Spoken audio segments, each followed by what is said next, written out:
Hundreds of passengers who tested negative for COVID-19 have begun to leave the Diamond Princess in Japan.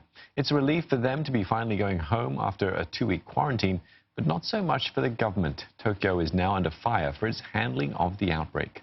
And some have slammed Japan's decision to keep passengers on the cruise liner. They say the move has increased the risks of infection. More than 600 people on board have now been infected, and that's the biggest cluster outside mainland China. But the Japanese government has defended itself, saying it took tough action to prevent the spread of the virus.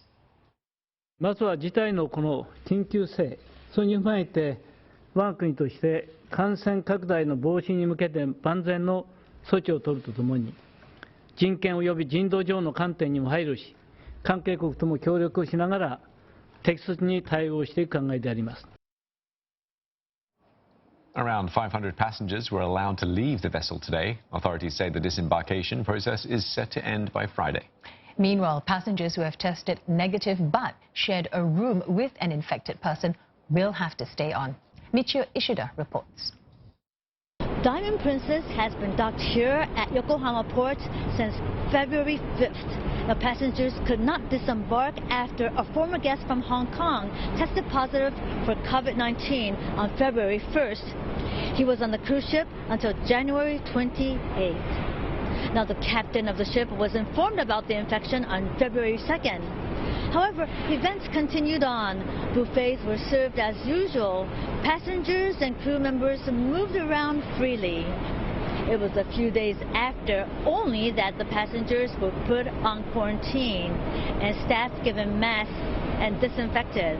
Now, Dr. Shigeru Omi, former regional director of the World Health Organization, says it's during that period the virus spread.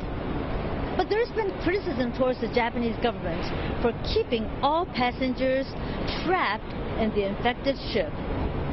As the number of those infected grew, so did criticisms towards the Japanese government. Now, a few hundred passengers disembarked from the cruise ship after 14 days of quarantine. There were those who were glad to be free, but they will have to be contacted by health authorities from time to time on their health conditions. Now, those who tested negative but shared a cabin with a mate testing positive, they have to serve another 14 days in quarantine. Meanwhile, countries have sent chartered planes to fly back their citizens. But when they are back home, many must face quarantine again, and this could be up to 14 days. The Japanese government thinks it's taken appropriate action, but will review the decisions made after the COVID-19 scare is over. Michio Ishida, CNA, Yokohama.